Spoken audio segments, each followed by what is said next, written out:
좋으신 우리 주님의 은총과 평강이 오늘 예배의 자리에 나온 한신대 신대원 하구 여러분들과 함께 하시길 빕니다. 아주 모처럼 만에 이 학교를 찾아오게 되었습니다. 제가 이 캠퍼스에 왔던 때가 1995년, 96년 그 무렵이었습니다. 왜냐하면은 기장의 여전도의 회원들이 여기에서 글쓰기 공부하는 시간이 있었는데 제가 아마 한 학기 동안 와서 글쓰기 강의를 한 적이 있고, 바로 그 무렵에 안병무 박사님이 세상을 떠나셔서 함께 슬퍼하고 애도했던 기억이 납니다. 1996년일 테니까 아마 한 26년쯤 전에 제가 이 캠퍼스 매주 한 번씩 올라오곤 했는데 정말 오래간만에 오게 되었습니다. 한신대학원 캠퍼스로 이렇게 오면서 다양한 생각들이 좀 들었습니다. 이 신대원 학생들은 어쩌자고 이 어려운 시기에 신학의 길로 접어들었나 하는 생각을 하면서 한편으로는 고맙고 또 한편으로는 매우 미안한 그런 마음이 들었기 때문입니다.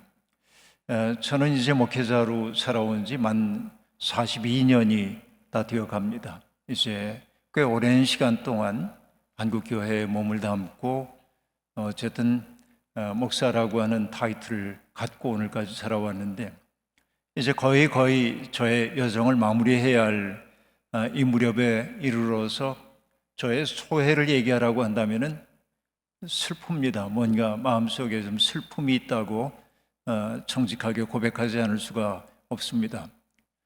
그 슬픔이라고 하는 건 다른 게 아니고 그리스도의 몸이라고 하는 오늘의 교회가 세상에서부터 너무나 추문거리로 전락하고 있는 이 현실이 아프고, 또 그렇게 급전직하하고 있는 한국교회의 현실을 40년 동안 나 또한 함께 추락의 길로 온 것이 아닌가 하는 생각이 들기 때문에 그렇습니다. 팬데믹 상황이 다가오면서 한국교회가 이 세상 사람들 앞에 우리의 그 반시민사회적 모습을 많이 노정하기도 했고요. 그것 때문에 교회는 굉장히 미움을 받기도 했습니다. 그 상징적 사건으로 제게 보이는 것은 뭐냐면, 광주에 있는 어떤 교회에 그 지역 사람들이 몰려가 가지고 날달걀을 투척하는 그런 일들이 벌어졌고, 날달걀이 떨어진 그 자리에 있었던 성경 구절을 우린 잊을 수가 없는데, 주 예수를 믿으라 그리하면 너와 내 집이 구원을 얻을 것이다 라고 하는 말씀이었습니다. 이것이 거룩한 말씀임에도 불구하고 세상 사람들 앞에 얼마나 근거 없는 말처럼 들렸는지, 이것을 바라보면서 이것이 오늘 한국교회가 처해 있는 정난한 현실이구나 하는 생각을 하게 되었습니다. 그리고 이렇게 오랜 세월 동안 어쨌든 한국교회가 이제 하락 국면으로 가고 있는 이 상황이 대단히 가슴 아프게 여겨지게 되었습니다. 여러분도 아마 들어보셨겠습니다마는 클레어몬트 신학교에서 가르쳤던 잔 카비라고 하는 분의 책이 아주 오래전에 번역된 적이 있는데, 그 책 제목이 존재 구조의 비교 연구, 그런 책이 있었습니다. 조금 난해하고 어려운 책인데요, 그 책이 우리말로 번역될 때 잔 카비 저자 서문을, 한국어판 서문을 보내왔습니다. 그는 거기에서 뭐라고 얘기하냐면은 한국교회가 지난 100년 사이에 어마어마한 양적, 질적 발전을 했다는 사실에 대해서 우리는 놀라고 있다라고 얘기합니다. 그러면서 그가 하는 얘기는, 나는 그 까닭이 무엇인지는 잘 알 수가 없지만은 짐작컨대 한국교회가 한국의 민족사의 문제에 대해서 책임적으로 응답을 해왔기 때문에 교회가 그렇게 발전해왔다고 믿는다라고 얘기를 했습니다.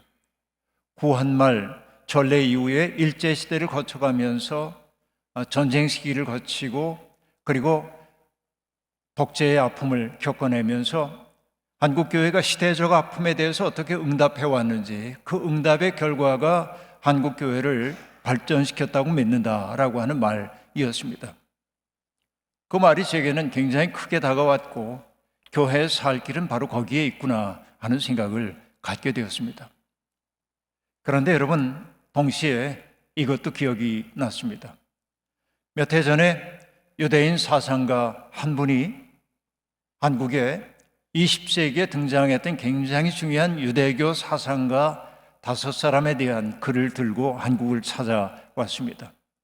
그 5사람은 누구냐면 마틴 부버, 또 아브라함 조서 헤셀, 또 레비나스라고 하는 사람, 한나 아렌트, 엘리 비젤, 이 사람들에 대한 20세기의 유대교 사상의 매우 중요한 사람들에 대한 이야기를 이제 논문을 써가지고 한국을 찾아왔습니다. 어느 잡지사에서 이 논문들을 번역을 해야 하는데 빨리 번역을 해야 한다고 저한테도 하나 의뢰가 와서 저도 한 꼭지 200몇 점 되는 그 글을 번역을 한 적이 있습니다. 그리고는 그 교수님과 함께 식사를 나누고 강연 장소로 함께 갔습니다. 그때 강연했던 장소가 감리교 신학대학교였습니다.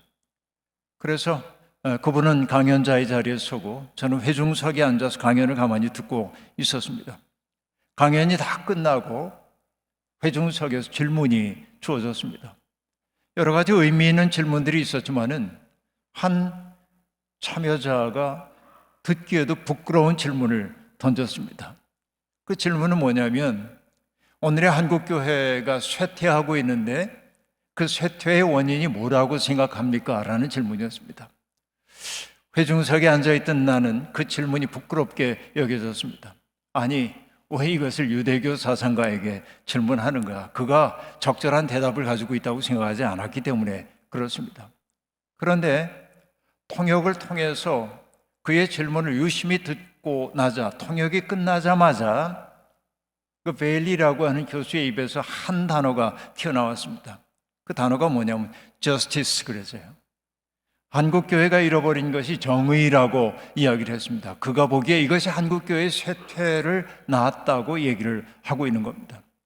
자, 그동안 한국교회는 번영의 신학을 통해서 양적인 성장을 이루어왔던 것은 분명하지만은, 그러나 복음이 견지해야 하는 가장 소중한 가치를 잃어버렸기 때문에 한국교회는 쇠퇴하게 되었다고 하는 그의 이야기를 듣고 많은 것을 느낄 수밖에 없게 되었습니다. 바로 이것이 오늘 우리의 상황입니다. 지난 3년 동안 이어지고 있는 팬데믹의 상황은 한국교회를 더욱더 어려운 상황 속으로 몰아가고 있습니다.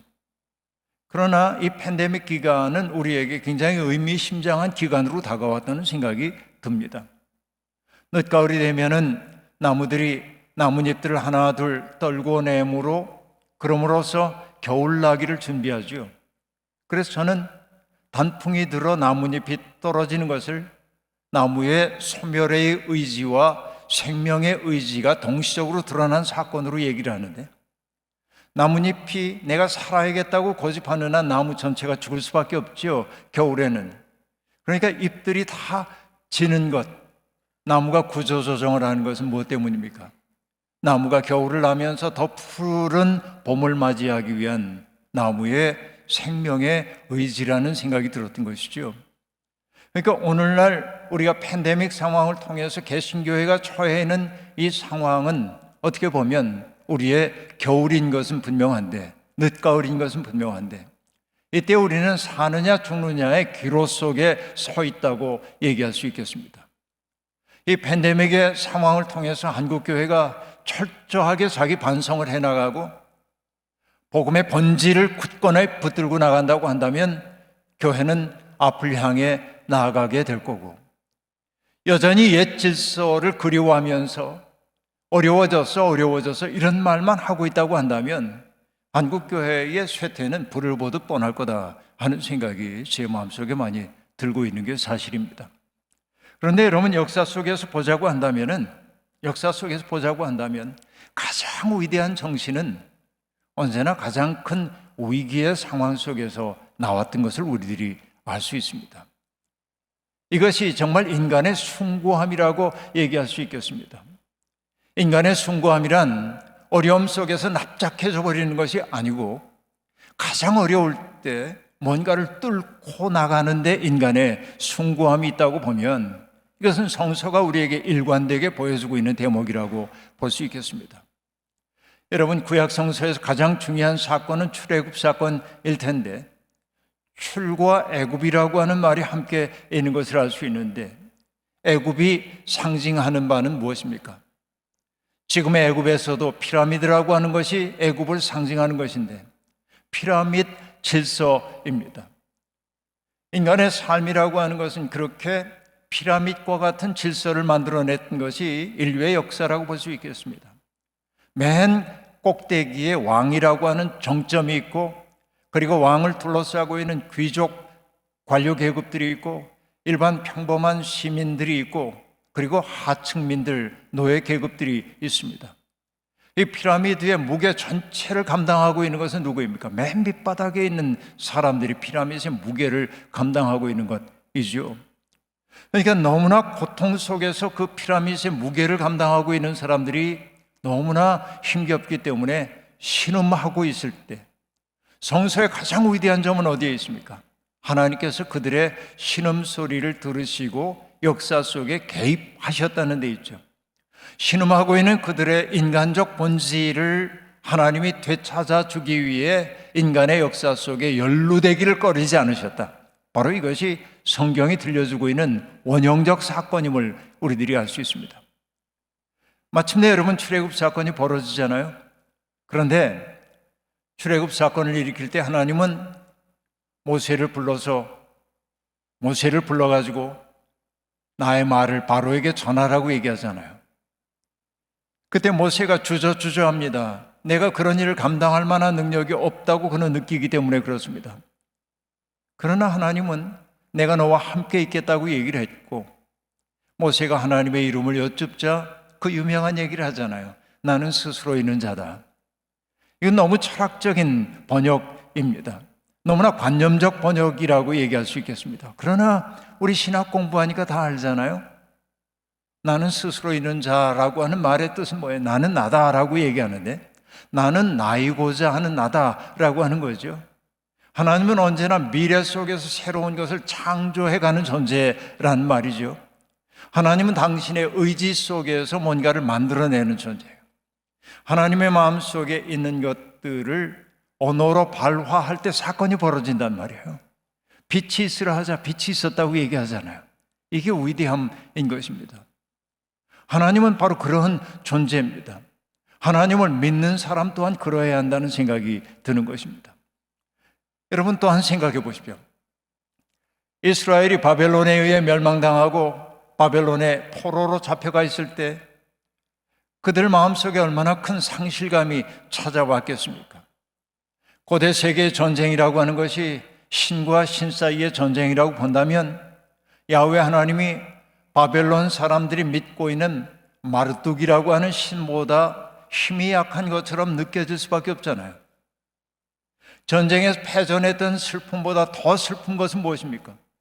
우리가 믿고 의지해왔던 하나님이 형편없이 무력하다는 사실에 대한 자각, 이런 것들이 사람들을 어렵게 만들었을 겁니다.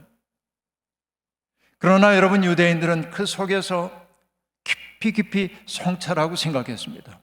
과연 우리가 믿는 하나님은 마르뚝 신이나 혹은 셈족들이 최고의 신으로 숭상하고 있는 엘이라고 하는 신보다 하급한 존재인가에 대한 고민을 하기 시작했어요. 그러다가 여러분 사람들이 깨닫게 된 것은 어떤 것입니까? 하나님이 무력해서 전쟁에 패배한 것이 아니고 하나님과 맺었던 언약을 그 백성들이 어겼기 때문에 하나님은 그 백성을 징계하기 위해 이방의 권력자들을 들어 그들을 치셨다고 하는데 생각이 미치게 되었습니다. 그러다 보니 하나님은 이스라엘만의 하나님이 아니고 온 세계를 통치하시는 하나님, 그렇죠? 이전에 우리들이 부족적인 하나님으로 섬겨왔던 그 하나님보다 훨씬 더 큰 하나님을 그들은 비로소 깨닫게 되었어요. 하나님에 대한 새로운 인식이 나타났다는 얘기입니다. 나의 삶에 관심을 가지시고 내 삶의 곤경을 덜어주기 위해 역사 속에 개입하시는 그 하나님이 동시에 이 장엄한 우주를 다 창조하신 하나님이라는 사실을 알게 되었습니다. 바벨론 사람들이 섬기고 있는 해와 달과 별이라고 하는 것도 하나님의 피조물에 지나지 않는다고 하는 생각으로 마음이 열리게 되었습니다. 그러고 나자 여러분, 바벨론 포로 생활을 하고 있는 그들의 삶이 참혹하게 느껴지지 않았던 것입니다.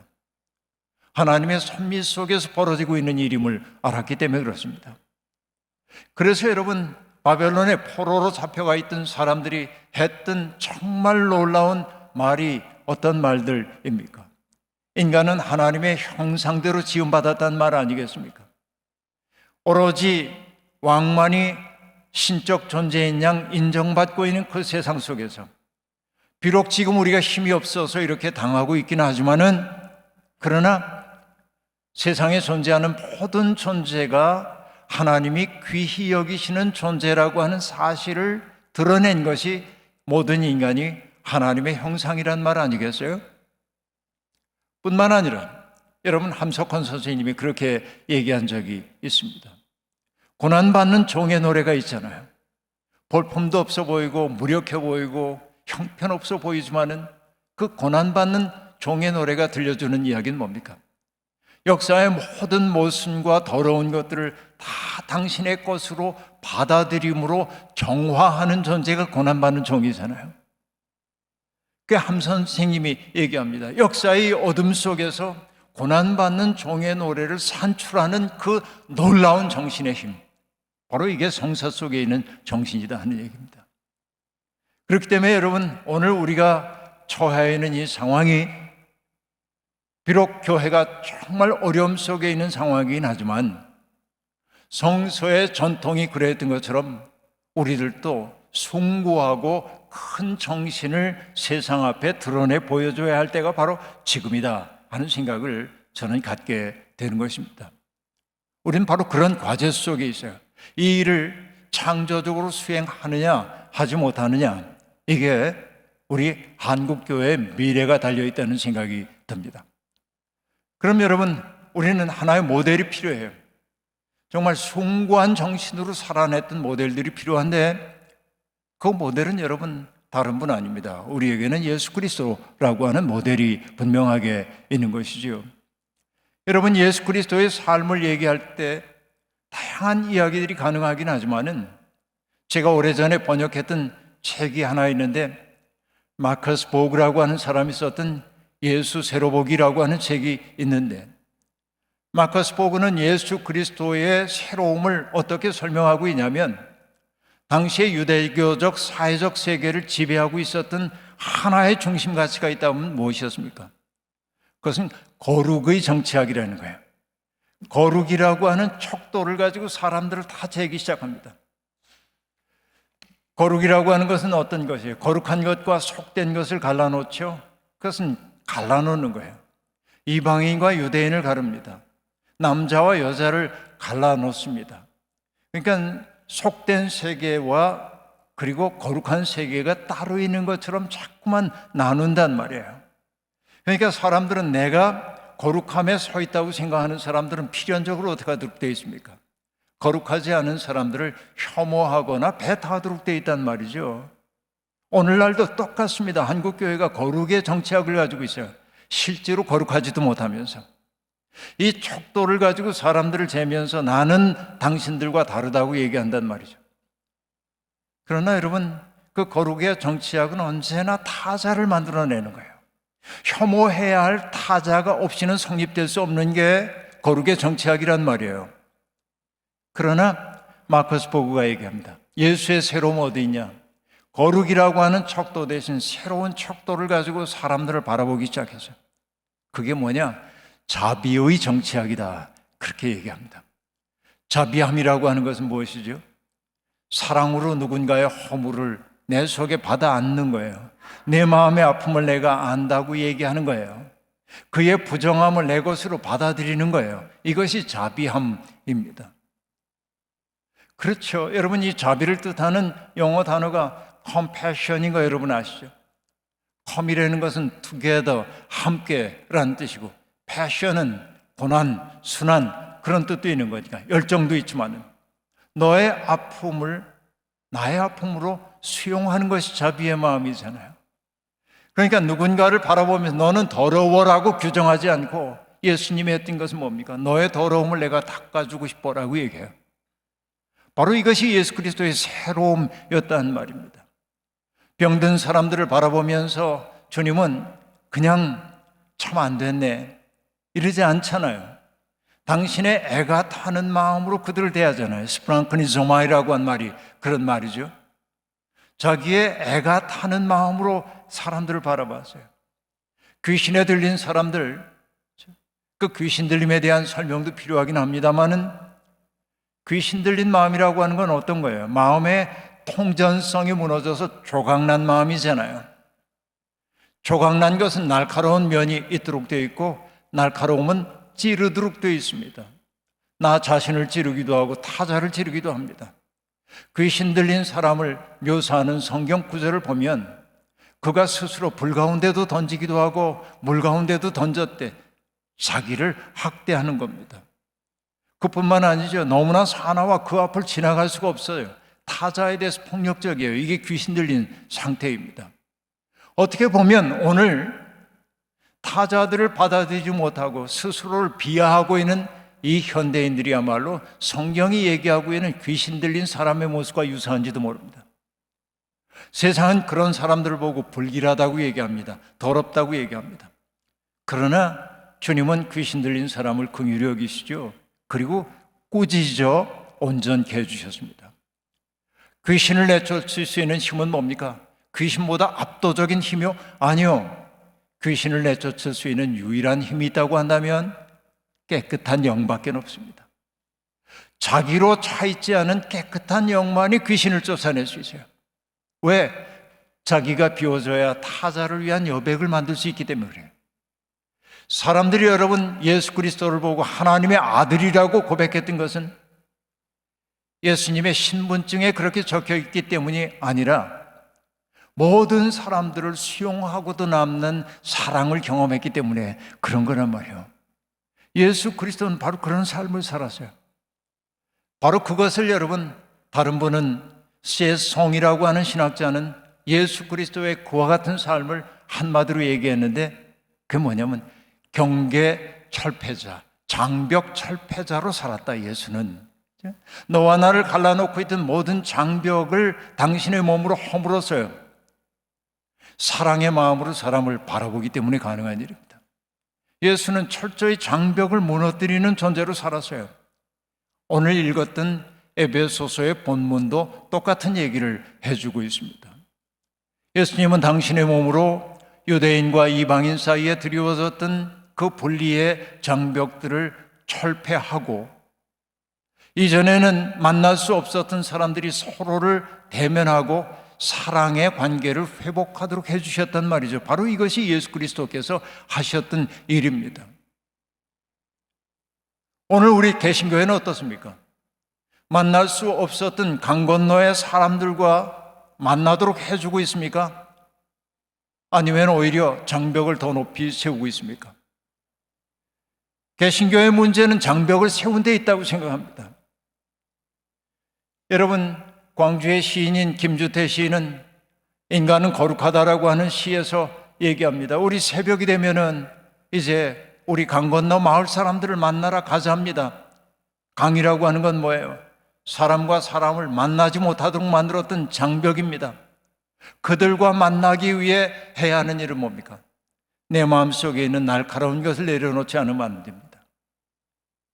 내 마음속에 있는 누군가를 규정하고 싶은 욕망들, 저 사람은 더러워, 저 사람은 위험해, 저 사람은 불결해, 이런 마음들을 내려놓을 때 비로소 난 강 건너 마을 사람 만나러 갈 수 있죠. 내 마음속에 날카로운 게 쓰러져야 저들의 마음속에 있는 날카로운 것들도, 쇠붙이 같은 것들도 녹일 수 있지 않겠습니까? 예수 그리스도가 보여주신 것은 바로 그런 겁니다. 거룩이라고 하는 척도를 가지고 규정해버리지 않고 오히려 규정 넘어 장벽 저 너머에 있는 사람들, 죄인으로 규정된 사람들의 아픔까지도 내 것으로 수용하려고 하는 그 마음이 그들도 변화시키잖아요. 오늘 우리는 바로 그 일을 위해 부름을 받았습니다. 우리가 이렇게 하나님의 일꾼으로 부름을 받은 것은 다른 것 아닙니다. 그리스도의 그 꿈을 함께 꾸자고 부름을 받은 것이죠. 아무리 생각해봐도 주님의 일을 감당할 만한 내적 능력이 우리에게 없습니다. 그럼에도 불구하고 주님은 우리를 은혜로 구원하여 주셨죠. 이게 오늘 본문이 들려주고 있는 얘기죠. 하나님은 우리를 부르셨기 때문에 그 다음에 하시는 일은 뭐냐? 우리를 당신의 쓰임에 맞는 존재로 가꾸어 가십니다. 그래서 성경은 뭐라고 얘기하냐면 우리는 그의 것이라 하고 말하죠. 또 다른 번역은 이렇게 얘기합니다. 우리는 그의 작품이라 하고 말합니다. 근데 여러분 헬라어 공부하시니까 아시죠? 여기에 작품 혹은 그의 것이라고 번역되어 있는 그 단어는 사실은 헬라어로 포에마이잖아요. 그러니까 이렇게 얘기할 수 있습니다. 우리는 그분의 시라 하는 얘기예요.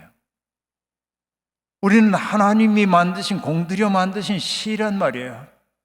시라고 하는 것, 여러분 그것은 무엇입니까? 가만히 생각해 보세요. 여러분 이 중에 시 쓰는 분들이 있다고 한다면 시어라는 게 우리의 일상의 언어와 전혀 관계없는 것들을 갖다 쓰는 게 시가 아닙니다. 우리가 다 사용하고 있는 언어들을 재배치함을 통해서 우리에게 일상을 뛰어넘는 빛나는 순간을 보게 하는 게 시잖아요. 여러분 나태주 시인의 그 풀꽃이라고 하는 시를 보면은 뭐라고 얘기합니까? 자세히 보아야 예쁘다, 오래 바라보아야 사랑스럽다 그러잖아요. 자, 오늘의 봄이라는 게 뭔지를 그대로 보여주고 있는데 자세히 보아야 예뻐요. 우리는 흘깃흘깃 보고 넘어가요. 그런데 그 다음에 뭐라고 얘기했습니까?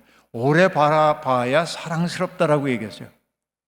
세상의 아름다움이라고 하는 것은 시간을 통과해야 돼. 근데 누구나 할 수 있는 그 말인데 이게 시가 되는 순간은 어디에 있냐면 마지막 구절에 있습니다. 오래 봐야 아름답고 자세히 봐야 아름답고 예쁘고 오래 바라봐야 사랑스럽다. 그리고 마지막이 뭐예요?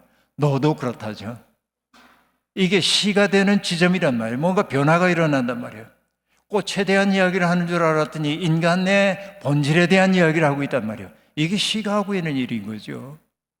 하나님은 바로 우리같이 장사미사 다 똑같아요.